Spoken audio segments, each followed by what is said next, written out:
trouble melts like lemon drops. High above the chimney top, that's where you find me, oh, somewhere over the rainbow. Bluebirds fly, and the dream that you dare to, oh why can't I? Oh, someday I wish upon a star, wake up where the clouds are far behind me, where trouble melts like a lemon drops. High above the chimney top, that's where you find me, oh, somewhere over the rainbow, way up high. The dream that you dare to, why, oh why can't I?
most joyous.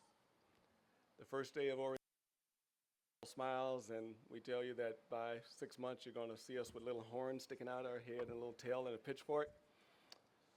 I bet many of you had that vision at some point in the program. And then today, where you realize that you've made it through a challenging and difficult program to meet this wonderful and glorious day. So I want to congratulate each and every one of you. I also want to take just a moment and acknowledge, because as I sit here, I'm mindful of about 4 years ago, maybe actually about 5, 6 years ago now, when this campus was just a dream. And I've been with the MEDEX program almost 30 years. And I can tell you, for the citizens of this community and this state, the MEDEX program has been receiving individuals from the states for over 30 years. And I've been around the program for that period of time, and I can tell you, to the person, I was reminded by each one of them that we need a PA program in the state of Hawaii. It's a challenge for folks to leave these islands and come to the mainland, which in a lot of ways feels like a foreign country. And I had folks come there and tell me that, there's a competitiveness that's on the mainland that doesn't exist here. There's no aloha. And I've been coming to these islands for over 22, 23 years. As a matter of fact, I got married on the big island here out there by the boat harbor, the old bird sanctuary back in the day. And so I've grown to appreciate what these islands represent and the aloha. And I can tell you that Kona Class 3, you stand on the shoulders of all those individuals years and years ago who kept putting the question before the MEDEX leadership that says someday we need a program, we need a campus in the state of Hawaii. And today we are about to graduate Kona Class 3. That's a tremendous, tremendous accomplishment. So I'm going to keep my words brief on behalf of the University of Washington School of Medicine, the MEDEX program. Congratulations. And I wish to see you, as your careers unfold, to do nothing but great things. I do want to take a portion of my time, as I did bring one of my traveling partners and someone who was also very instrumental in helping us start this program. And I know he doesn't have a formal speaking role, but I said, you can have a couple of my minutes. I don't use them. I don't get up in front of folks and speak like I used to. So I'm going to say, Dr. Mispa Keene, if you want to step to the podium. Dr. Keene is Vice Chair of the Department of Family Medicine, the department that houses the MEDEX program at the University of Washington. He has been my partner in crime as we traveled these islands over the last decade trying to get this program up and running. So I would be remiss if I didn't come up to this stage and at least have him have a moment to speak to you as well. So Dr. Keene. Thank you, Terry. Congratulations, everybody. I'm here to say that the entire University of Washington is proud of you that you're graduating. And I send greetings from Dean Tim Dallett, who's the Dean for the UW School of Medicine, as well as from Paul James, who's the chair of the Department of Family Medicine. My journey with MEDEX started 22 years back when I was in Othello, Washington, and I worked alongside with 2 of the Class 1 MEDEX graduates who were hand-selected by our founder, Dr. Richard Smith. I learned firsthand the great contributions that PAs make to the healthcare community. I witnessed that for 6 years, and then when I joined UW, I became part of the MEDEX program. In my current role as the Executive Vice Chair in the Department of Family Medicine, my job is to integrate our clinical and our teaching missions. And I can tell you that you will be some of the most highly recruited and some of the most compassionate clinicians that these islands have ever seen. I can tell you that because you're graduating now. You did that with the grit. You did that against all adversity. And I personally am so proud of all of you, and so is the entire University of Washington. Thank you for all you have done, and congratulations.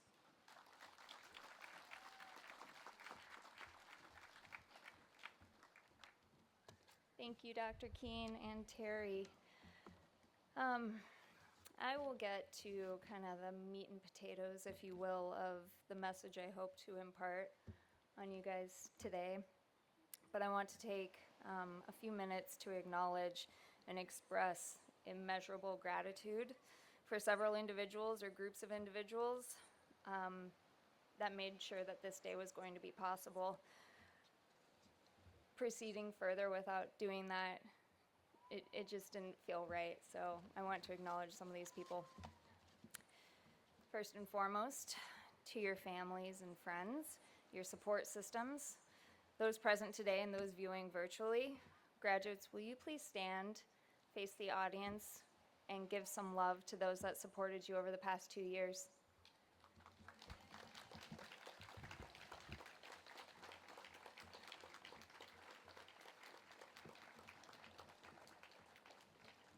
Thank you. Next, I'd like to honor your Kona campus staff and faculty.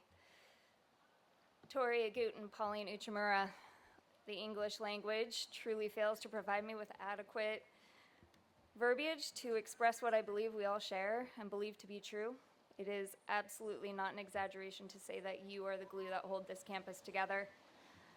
Pauline, your level-headed, calming presence is more appreciated than you probably know.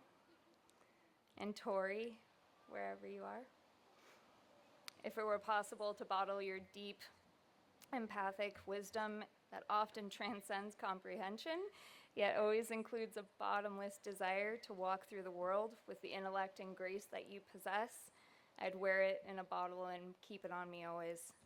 And I think that this entire graduating class feels similarly. You are unspeakable humans. Thank you for assuming the role of de facto therapist, often for myself, and as well as our whole graduating class.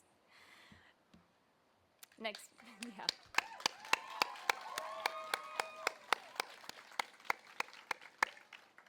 Next to your Kona campus faculty, Carrie Bibu, Kelly Viad, and Dr. Natalie K. Hao Kong, I have nothing but love and adoration and respect for you women.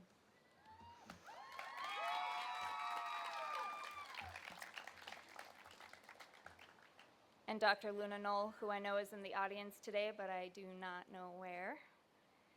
Your passion for teaching medicine radiates authenticity. What you provided and inspired was never unnoticed. From clinical pearls and insight to effectively training us, to all recognize that you were absent from campus on a Monday because Tuesday was in chaos and disarray, because we missed your campus Sage Day, to inspiring a permanent message in the form of a tattoo for some of these graduates here today, that message being simply enough. Thank you for being you.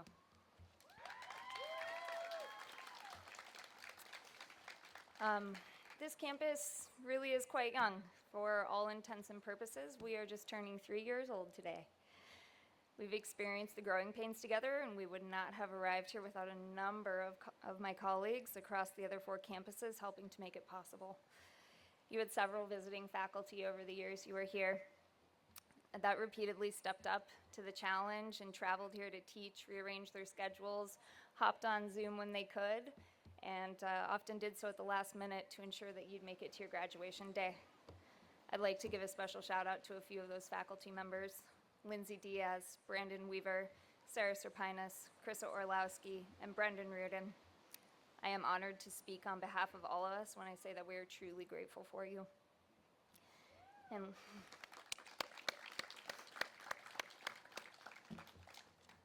to Kira Vader, Sergio Moni, and the entire clinical team, I think you are all very well aware that they really carried us along over the past 3 months, that they stepped in without hesitation during significant challenge, and you guys wouldn't be graduating without them today, and I know we all feel the same way. Thank you. And when I was thinking about what I wanted to say while I was standing up here, I was just thinking about the history of this campus, this being my 3rd year standing on this stage, and what has happened and what has changed. And I was delighted to see that a few of these people are going to be in the audience when I chat about them. But a handful of current and former faculty members, as well as 17 PA students very courageously took a risk, moved their lives, and poured their blood, sweat, and tears into making this campus a reality. And as I understand the history of this campus, we would not exist without the efforts of uncountable individuals comprising the Community Advisory Board, leaders in the field of practice of medicine, legislators of the state in collaboration with the University of Washington, key faculty members, and our program director, Terry Scott, supporting the vision of the Kona campus and communicating, let's make Hawaii happen. Years in the making resulted in the first Kona cohort matriculating in 2021. To the previously mentioned individuals, the 17 graduates of Kona 1 and the original Kona 1 faculty that were the trailblazers to make sure you got here today. Patrick Sherman, Maggie Laufenberger, Caden Kelly, Betty Stewart, and Dr. Natalie Kehao Kong. They worked tirelessly to carve out space so that we could all be here today. And lastly, though certainly not least, quite opposite, in fact, saving the best for last, your community preceptors, guest lecturers, and those that participated in CRA's workshops and didactic panels, those who selflessly gave of themselves, subtracting time away from their own families and loved ones to give time to you because someone once gave time to them.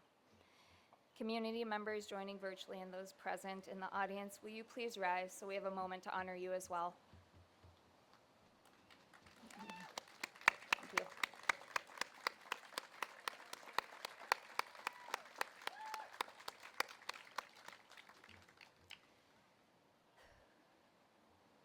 I have no doubt that you will hear shortly from our keynote and guest speakers about the state of healthcare on these islands and at home here on Big Island. We know there is a critical need for you, and I plead that you do stay and make yourself an active part of the solution. And I also know that life has a way of getting in the way of life sometimes. Rarely at these types of momentous occasions are you going to remember the exact words used to congratulate you, but hopefully you'll remember the underlying feeling and sentiment. We've all gone through a lot together these past 27 months, haven't we? From our first Zoom meeting you for interviews, to this present moment. You know, time didn't just pass because you were in PA school. It kept moving as it always does, in profoundly beautiful and sometimes painful ways for some of us. I believe I can safely speak for Dr. Kong, Kelly, Tori, and Pauline when I say that we gained and learned just as much from our relationships with you as you may have from us. We learned and grew together. We laughed and sometimes at least tried to have fun together. We celebrated birthdays and engagements and weddings with you. We consumed caffeine together, albeit never at your particular pace, but we were on pace in spirit. And we lost time with our families and friends together. We missed occasions we wish we could have been a part of. We cared for ill family members. We lost perfect fur babies, our grandparents, our best friends, and our spouses together. We became a family, a true definition of Ohana, as I understand it. And while I'm sure I'm biased, I believe no campus holds a flame to ours when it means showing up for your family, because it is, simply put, the spirit of Kuleana of these islands in our community. I am grateful to have been a part of your journey, and I am honored to call you all colleagues today. At White Coat Ceremony last year, I mentioned that if you were beginning to experience the gravity of fear as you began to internalize what was about to go from concept to practice, from lectures, PowerPoints, panoptos, and textbooks into the human soul presenting before you, that it was good if you felt that way. It meant you were paying attention.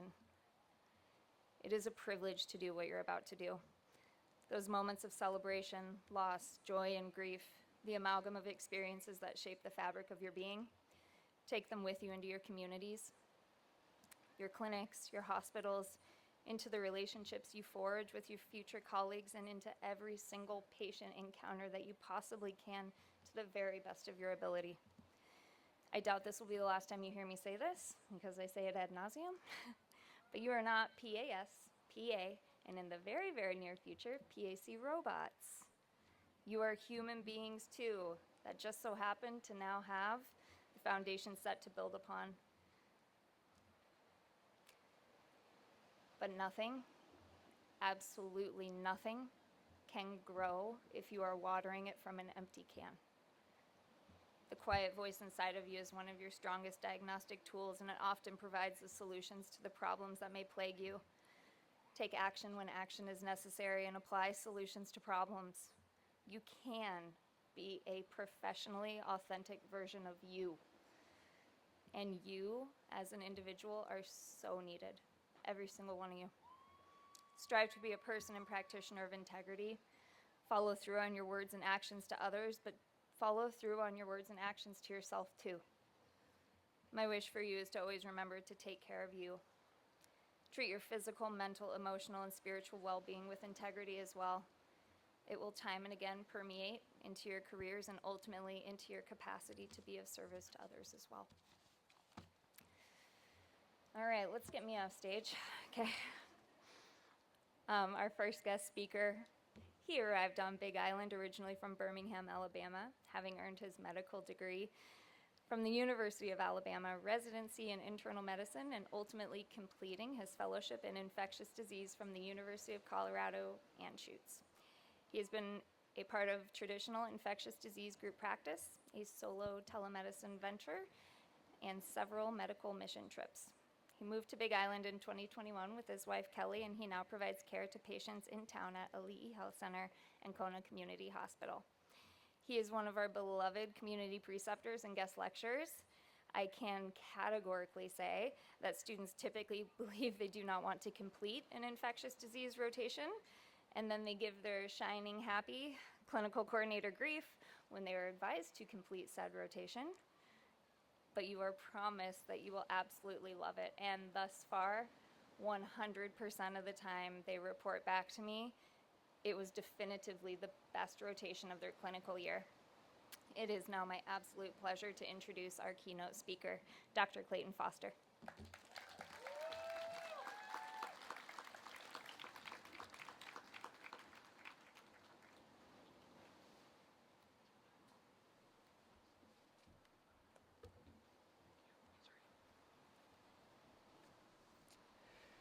Good afternoon, everyone. I appreciate the opportunity to speak here today. To be honest, I had a little bit of trouble coming up with the topic that I wanted to speak on. It's a lot, you know. Graduation speeches are supposed to be soaring rhetoric about the excitement of what's to come, the challenge that's before you, or maybe a sobering speech about the challenges ahead, and don't get too excited, but neither of those really felt right for the occasion. So I asked for a little feedback, what should I talk on? Are there any particular requests? And what I got was words of wisdom. Give us your words of wisdom. So I thought on it for a while, and what I kept coming back to was the idea of balance in medicine. I think we tend to forget. We look at medicine as fixing things, right? We diagnose problems and then we do something to fix it. But homeostasis is just a form of balance, right? Ultimately, what we are doing is trying to keep people's bodies, lives, emotional, mental well-being in balance. And sometimes we forget to apply that to ourselves. So I wanted to talk today about sort of 3 levels of where we can find balance in our careers, what that should look like to the best of my understanding from what I've experienced in my career so far. And that's interaction with patients, your treatment plans, and perhaps most importantly, how you structure your own lives and your work. There was a study of internal medicine physicians in 2019 that suggested that doctors interrupt their patients on average about once every 11 seconds.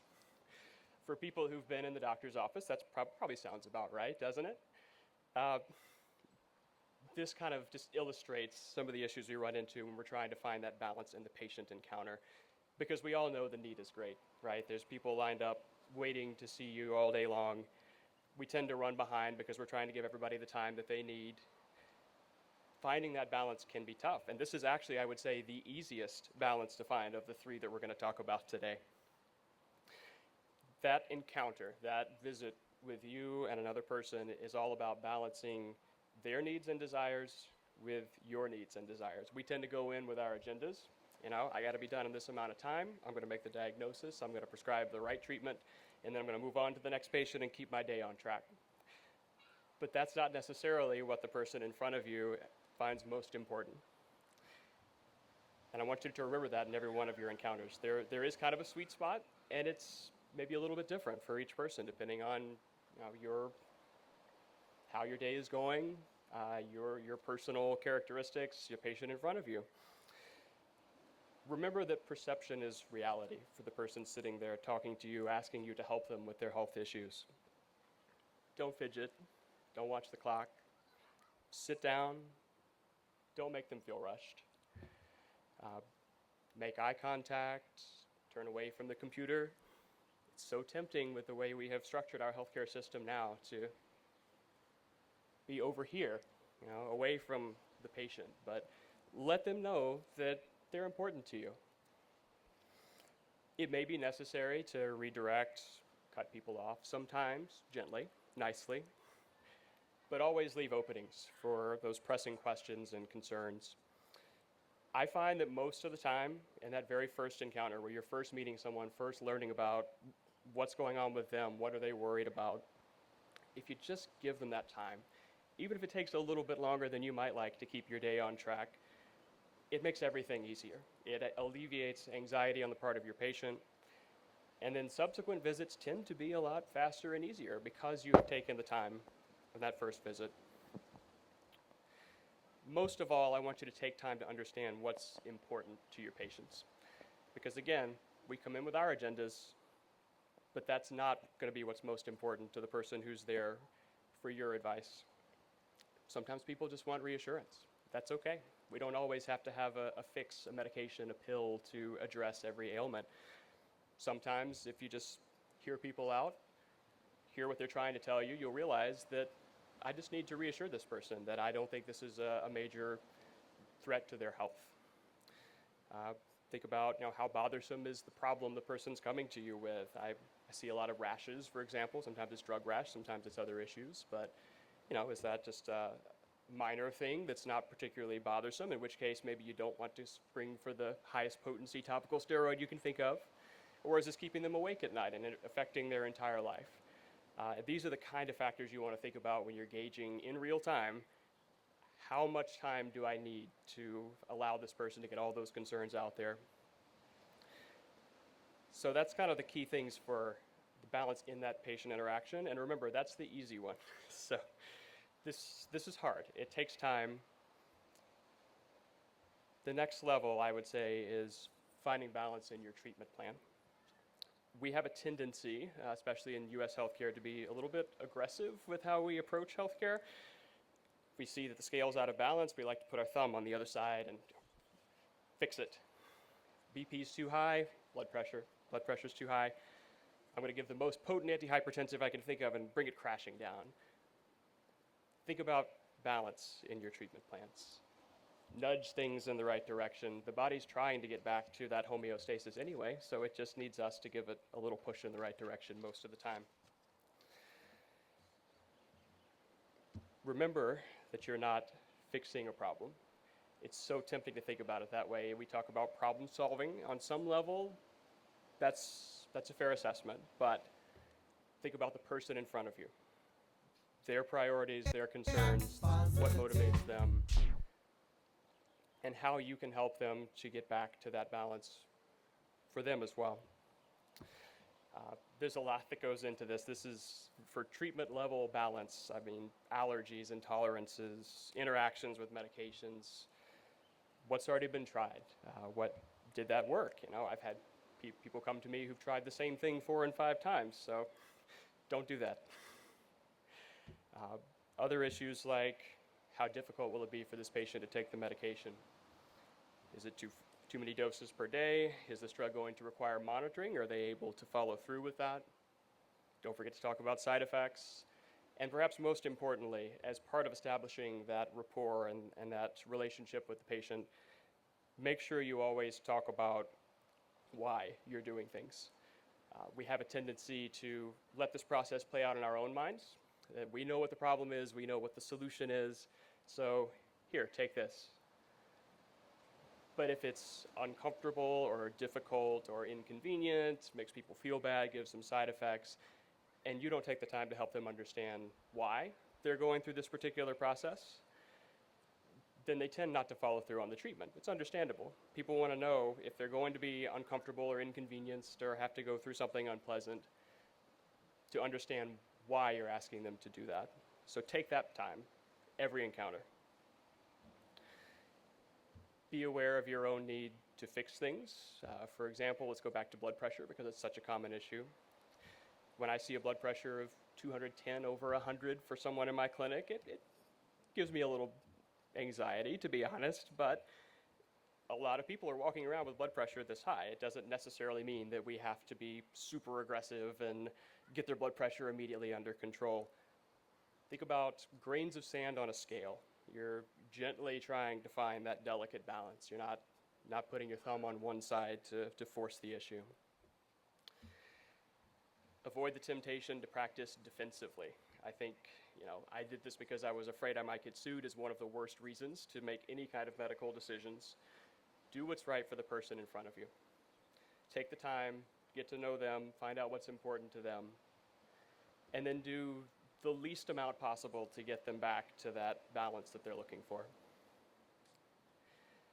Lastly, we want to talk about the most difficult part, which is finding balance in your own life. We go into this profession because we want to help as many people as possible, right? But we have our limits. There will always be more people in need. There are not enough healthcare providers in the US, and the problem is not expected to get much better in the coming years. So you do face a challenge, so be aware of that. But I don't say that to dissuade you or discourage you. I want you to recognize that you're never really caught up. There will always be more, and you have to make time for yourself. I learned this the hard way in my first job out of training. That traditional infectious disease practice that I mentioned in my bio. I came out of training doing probably 80-hour weeks. That's pretty typical for internal medicine, infectious disease. And so when I was doing 50 to 60 hours a week in my first job, I thought, oh, this is great, no big deal. This is much better than what I was experiencing in training, so I can maintain this pace for a little while. In my case, it was about 3 years. It's tempting, especially when you're new to practice, to hit the ground running and say yes to everything that's asked of you. But pace yourself. That breakneck speed may be fine for a few years. I made it about 3. Can you sustain that pace over a 30 to 40-year career? You end up helping fewer people overall and doing a worse job of it when you allow yourself to get overwhelmed and burned out. And this is something that I still struggle with, to be honest with you. I get those weekend calls and I'm immediately torn. I'm thinking, well, if I just reply to this now, maybe it'll save somebody trouble later on. It'll be easier on Monday. But that piles up and piles up. So that is one of my first and most important points for you as far as ways to find balance in your life. Take time for yourself. Have real days off, days where you're not answering phone calls and emails and, oh, just one quick question from this person. No, take the day. It's okay not to respond immediately to every question or concern that you get. Take time for your family and friends. Make medicine your career, not your whole identity. It's a big part of what we do, but don't let it consume you. Now, with all that said, this is an exciting time, and I don't want to diminish that. You guys have put in a lot of work, and you've earned the right to be excited and ready to get started. The need for your talents is great, and you will be more effective in the long term if you strive to find that balance early on. For your patients, for your plans, and for yourselves.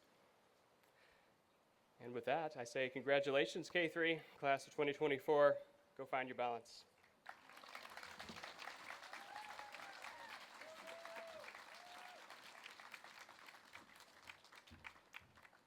All right. Thank you so much, Dr. Foster, for your words and for being here with us today. Our next speaker is a MEDEX Northwest graduate of Seattle, class 29. She has spent the majority of her career in oncology after completing a PA student clinical rotation on the transplant team at Fred Hutch Cancer Center in Seattle. She was ultimately elevated to the position of Director of APPs at Fred Hutch Cancer Center, which included 8 sites of care, including UW Medical Center. Additionally, she was president of the Washington Academy of PAs in 2020 and was awarded PA of the Year in 2022. We as a community are fortunate to have adopted this amazing woman onto this island as she relocated to Kona with her amazing wife, Tosh. She has spent the last year in Hawaii, transitioning to a community oncology position at Kaiser here in Kona. This move has allowed her to reconnect with the whole reason she became a PA in the first place, and that is to truly, truly care for patients. On a personal note, she and her wife host one spectacular game night. I am honored to present your guest speaker, Gabe Zecca.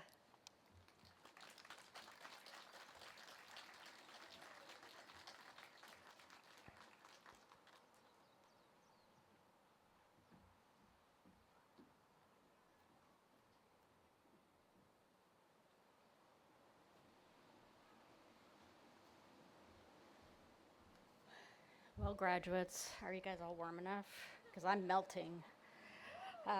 Well, welcome, graduates, or should I say esteemed colleagues, faculty, family, friends, and some of your really wonderful MEDEX leadership that really had the foresight to establish this program in Hawaii. So thank you, Terry and team, that wonderful addition.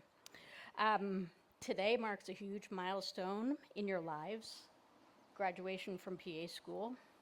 And this isn't just a ceremony, it's a celebration of your perseverance and a testament to your dedication. I thought a lot about what I would want to hear when I was a student, when I graduated, a smidge over 25 years ago. Well, that would assume that I was actually listening to the speakers, but this was before smartphones, of course. Well, regardless of where the road takes you, whether it's community health, family medicine, research, or a specialty, my deepest aspirations are for you to thrive, to excel, and to love what you do. Even after 27 fulfilling years as a PA, I would do this all over again. This profession has enriched my life. It has filled my cup. It's stimulating, and it is never, ever boring. Listening to your instructors talk about you, I know I'm speaking to a very special group of people and really unique group of humans. You all are stepping into the world as a PA at a time when your skills, your compassion, and your unwavering commitment are needed more than ever. This is particularly true for our rural and underserved areas, which often face access issues and significant healthcare disparities. These communities are the heart of our islands, and yet they're the ones with sometimes the least access to quality healthcare. This community needs you, not just as medical professionals, but as educators, as advocates, and perhaps most importantly, as leaders. Believe me when I tell you, you will have many opportunities in this career. And when I say opportunities, I really mean challenges. And you're not going to succeed at every single one of them. I would counsel you to remember that you will learn from every so-called failure, and it will not only make you a better clinician, it will probably make you a better, stronger human. Each setback has to be viewed as a stepping stone. With those stepping stones, you will achieve greater wisdom and greater achievement. If I can't convince you, just think about Carissa Moore. You all know who she is, right? Hawaii native, 5-time world champion, Olympic gold medal winner in surfing. How many times do you think she wiped out? It didn't stop her from getting back up on that board. Same goes for Simone Biles. I'm sure she's probably lost track of how many times she's fallen off a balance beam, but that girl, she accomplished a lot. Amazing people. Okay, so enough about the Olympics. I know you guys aren't all athletes, but why not you, actually? It doesn't have to be athletics, right? You can achieve anything that you put your mind to, so long as you're willing to put in all of the hard work that goes along with it, because it's not going to come easy for you. Make sure that you reach out for help when you need it, because you will. Make sure you have your tribe, your ahana, the people you surround yourself that are going to lift you up, because life will absolutely not be what you think it's going to be. It's going to be hard and messy and rewarding, sometimes all at the same time. I think you guys have probably already experienced that to some degree. This is where your personal resilience comes into play and helps you to thrive. The ability to adapt to difficulties and challenges and manage their impact on your life is the very definition of resilience. You hear a lot about resilience and balance, and those things are critical if you're going to be successful in the long term. As Dr.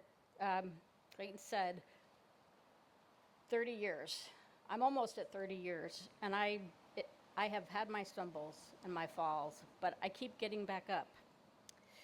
That resilience is not merely enduring hardships, but transforming